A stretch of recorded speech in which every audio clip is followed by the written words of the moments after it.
For everyone watching, you only get this coverage on Owl TV. You're listening to Kevin Wilson alongside James Jimmy Rutledge.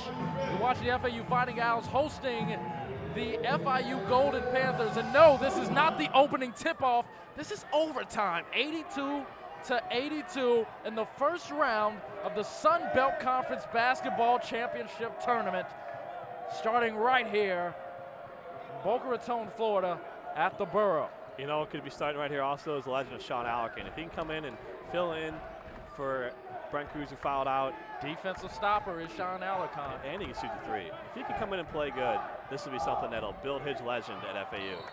Carlos Monroe swatting the ball away. Possession, Panthers. Well, I need to take a breath. Yeah, I'm just tight. I don't know how these guys get out games. there. I don't know how those guys get out there and play. It's been one of those games. On the floor for the Panthers, James, Fuller, Galindo, Villejas, and Sagu. James for three, missing badly. It is. There you go. Palmer's telling the fans, let them know. Let them know he airballed it. The nerves are getting to the players here. One thing I do have a question about is they called Paul Graham with that little arm push-off, and that's exactly what Mike James did right there to get himself free for that three-pointer.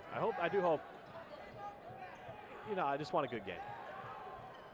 On the floor for the Owls, Rice, Monroe, Palmer, Graham, and Sean Alarcon. DeAndre Rice driving inside. So much heart from DeAndre Rice here. Looks like they might let him play in overtime right now, which is fine. You know, you want to let the players decide what's going to happen right now. Carlos Monroe's on a mismatch right there. Villejas for three. He's off. The Panthers not being very smart offensively right now. They're keeping the Owls in it by chucking up these threes. There you go. There you go. And that he goes to the line. You actually stay in the bonus. Right, in overtime, you stay in the bonus if you were in it in the second half. And you know, we've watched this all game. Honestly, we have to be honest and non-biased. The Golden Panthers should be blowing out the Owls. This game should be over. If it wasn't for this atrocious amount of three-point attempts, they've taken 21 three-pointers and only knocked down 10. I thought you were going to be shushes. I don't know if that was for you or someone else, but they've taken 27 three-pointers and only knocked down 10, and it's really kept the Owls in this ball game. As Carlos Monroe knocks down the first, the lead is extended by one. Can't make it two as he missed the second. That is FIU basketball, though. They do launch a lot of three-pointers. So, yeah, it does keep FIU in the game, but that's the way FIU plays. So it's not like they've gone out of their way or made changes to the game plan.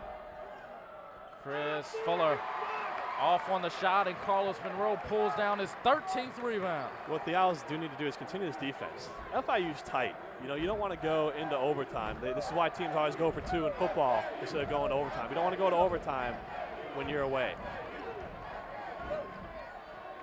DeAndre Rice, he slows it down. He's got 15 on the shot clock. Paul Graham set up in the corner.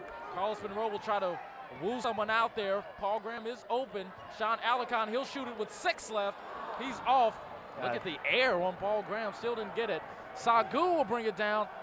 Galindo passing, but he'll take that 17-footer. He won't get it. Chris Fuller has played basketball all game long. He gets his 17th point and gains the lead for the Golden Panthers. Fuller's done it classy all night, too. Up for Carlos Monroe, who's rejected by Alex Galindo. 2:30 left to go in overtime. Michael James will drive, no contest. Come on, guys. 86-83. Some of the fans telling Rex to call timeout. I think Rex knows what he's doing. DeAndre Rice.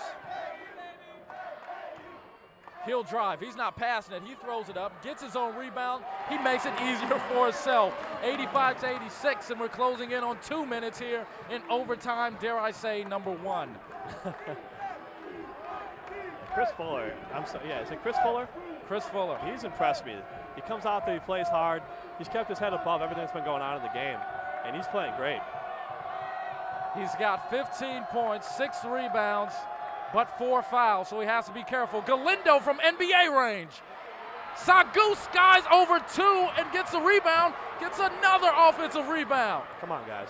There you go, Sean Stolen Alarcon. by Sean Alarcon. Alarcon open hoop. lead FAU 87-86 with 1:27 left to go, and Sagu slows it down. I told you Sean Alkin can make a name for himself in overtime. The man James Rutledge likes to call Rex Walters Jr. gets a steal and the layup. 87-86, what a ball game. It is a fantastic ball game. And I would like to point out that FAU's home announcer has been standing since about 10 minutes ago in the second half. That's how much everyone is feeling it, that broadcasters are standing up during this game. And if we could, I know we would be too. That this is fantastic. I'm at a loss for words. How much. I'm so happy that Sean Alkin, a freshman, comes through with that steal. And you can see it in his head. And you said, thinking sometimes negates good play. And he started to think on that layup, and he said, you know what, I know how to do it and laid it in with the left hand. You can see that he was like, don't screw this up. If you notice that the crowd was extra loud after that layup, it's maybe because the 6'3", 195-pound junior, Sean Alkin, is a homer. He's from Boca Raton, Florida. And he's the man who got the steal and gains the lead for the Fighting Owls. 87-86 with 1:21. James.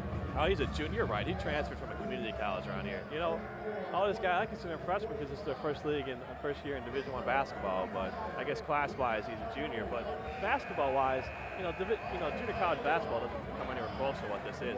I mean, there's talent there, but this kind of level of excitement, that's what Sean Alkin is all about. FIU has to be careful in this final 1 minute and 21 seconds. Foul trouble, Chris Fuller has 4. Alex Galindo has 4 also. The closest to fouling out for the Owls now is Paul Graham with 3.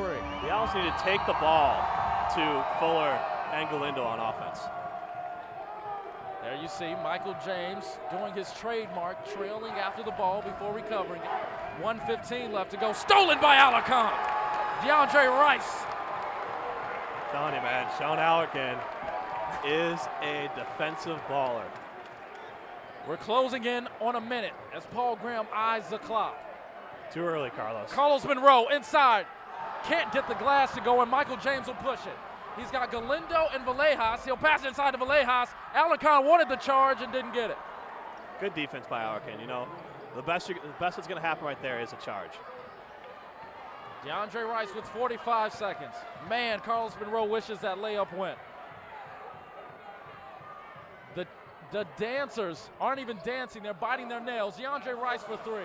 Bad shot, but Carlos Monroe recovers it. Wanted a foul, can't get it. Carlos Monroe fights. Yeah. Fight Carlos Monroe. He gets it to go and puts up the 1, saying as if we're going on in this tournament and there's nothing that the Panthers can do to stop us. But the Panthers still have 25 seconds left. Now 20, 89-88. All as the hard, Fighting baby. Owls are in the lead by 1. Here's Chris Fuller. He's going to shoot it. Passes it to Galindo. Yes, Jeff Palmer. Give this to DeAndre Rice. Rice up court. The clock is running. Here we go, baby. The Owls are advancing to the next round of the Sun Belt Conference Tournament. 91-88 is the score. Villejas for 3. It's over. Oh, that was so close to not being over. Oh, wow. But as the Owls storm the court, they deserve everything that they get right now. The mace is coming out. Here comes the mace. Wow.